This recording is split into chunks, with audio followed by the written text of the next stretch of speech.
Good afternoon, everyone. My presentation will be on going Greek, the Greek life, the experience. Basically, my purpose is to persuade those who have a negative outlook on fraternities or sororities to kind of change their views and show that sororities and fraternities do actually serve a useful purpose, and maybe provide a push for individuals to actually go Greek. And I'm going to discuss a couple of situations that I've experienced throughout my Greek life. And now we move on to the introduction. First, I would like to start off by asking you a few questions. I don't really need an immediate response, but I would like you to think about it throughout the presentation. The first one is, if you are not part of a Greek life, how can you even say it doesn't serve a useful purpose? Because that's mostly the people's views who really aren't affiliated with Greek life. That's what they think. And do you know how many individuals in this country that changed it for the good actually were a part of Greek life? And did you know that 85% of Fortune 500 members were a part of Greek life and still are? There are many influential individuals who changed this world. They made remarkable changes in history, and a lot of them belong to a frat or sorority. To name a few, you have Benjamin Nnamdi Azikiwe, the first Nigerian president. He's a Sigma. You have Bill Clinton. He was the president of the United States at one point. He's a Sigma. You have Dr. Martin Luther King Jr. He was an activist, humanitarian, and he was a leader. He was an Alpha. And then you have me. I'm a Sigma. Today I would like to discuss in opposition with the statement, fraternities and sororities do not serve a useful purpose. I want you to know the significance of sororities and fraternities by the end of my presentation. This is something well known to me, so I'm a credible source to actually listen to and believe what's being told. Due to the fact that I belong to the greatest organization in the world, Phi Beta Sigma, I know a lot about this subject. Now we move on to the three main points. First point is what fraternities and sororities actually stand for and the history behind them, the positive things that come from being a part of one, and how the organizations like to give back to society and serve a significant role in our society. And now we move on to what does a fraternity or sorority stand for. The word fraternity, or sorority, derived from the Latin culture, meaning brother or sister. Fraternity, that's the male membership, then you have sorority, that's the female membership. And to take it back to about the first Greek letter organization in North America, is Phi Beta Kappa. They were the first recognized Greek letter organization, and they were founded at College of William and Mary in Williamsburg, Virginia, December 5th, 1776. Now we move on to the history of the Divine Nine. Sure, there are many organizations all throughout the world, but the one I'm going to touch base on is the Divine Nine. And to name the individuals that's a part of Divine Nine, you have Alpha Phi Alpha fraternity, founded in 1906 at Cornell University. You have Kappa Alpha Psi fraternity, founded in 1911 at Indiana University. You have Delta Sigma Theta. They were founded in 1913 at Howard University. You have Zeta Phi Beta sorority, founded in 1920 Howard University. Iota Phi Theta, founded in 1963 Morgan State University. Alpha Kappa Alpha sorority, founded in 1908 at Howard University. You have Omega Psi Phi, founded in 1911 at Howard University. You have Phi Beta Sigma, 1914 Howard University. And you have Sigma Gamma Rho, founded in 1922 at Butler University. And Alpha Phi Alpha has a sister sorority, which is Alpha Kappa Alpha. Kappa Alpha Psi has a sister sorority, which is Sigma Gamma Rho. Phi Beta Sigma sister sorority is Zeta Phi Beta. And Iota Phi Theta is the only member of the Divine Nine that doesn't have a sister sorority or partner. And now we move on to a little bit more about the Divine Nine. Each of them have their own set values, morals, rituals that make us different from one another.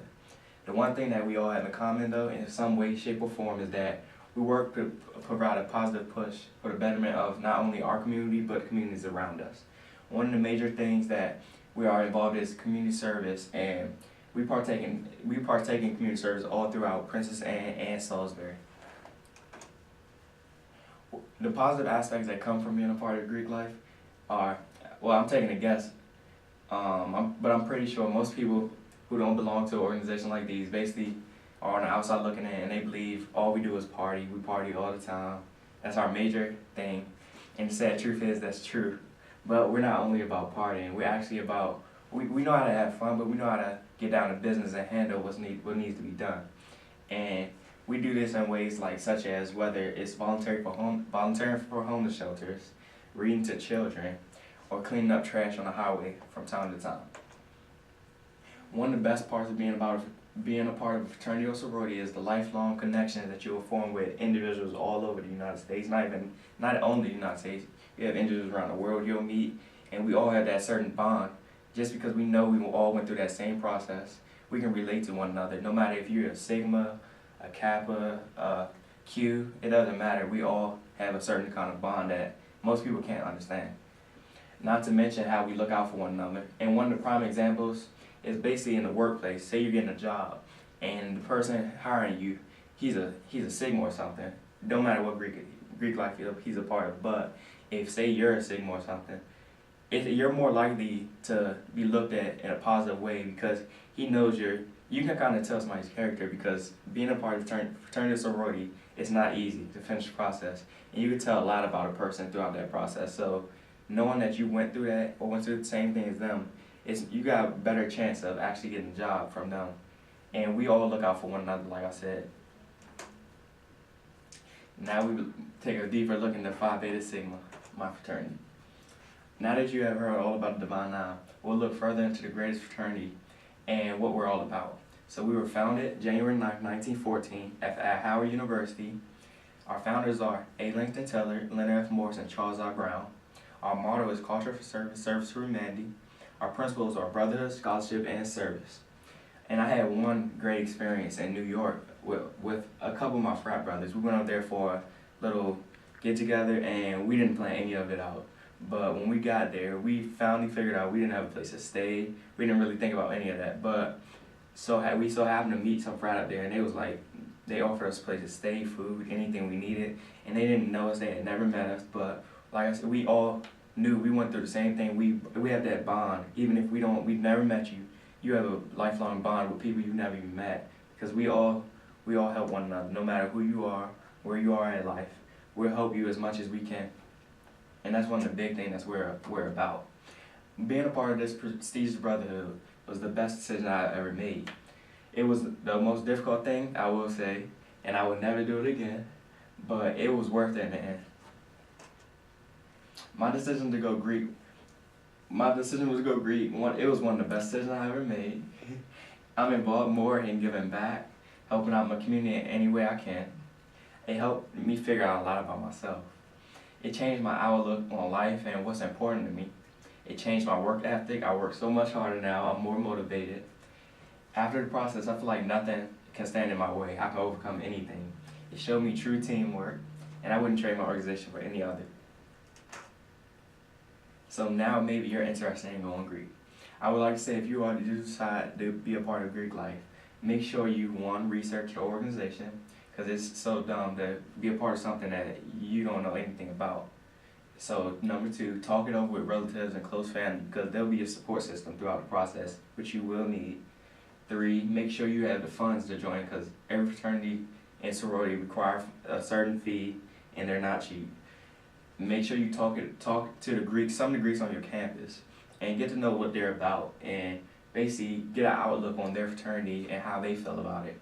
And the last thing is to go to an interest meeting, maybe one or two, but never more than that, because it's frowned upon to go to more than one or two interest meetings, because we feel like you're confused in the Greek life, and most times you won't get picked if you keep going to every interest meeting. In closing remarks, I want to know, has this changed your views about any of these organizations? Being a part of this brotherhood or sisterhood like these is comparable to none. You will build a great network of connections that will continue to grow, and you will even get to know some great individuals throughout the country, maybe even the world. I hope you will think highly of these organizations. Like I do now. If you decide to take the journey to Greek life, you won't regret it. Thank you.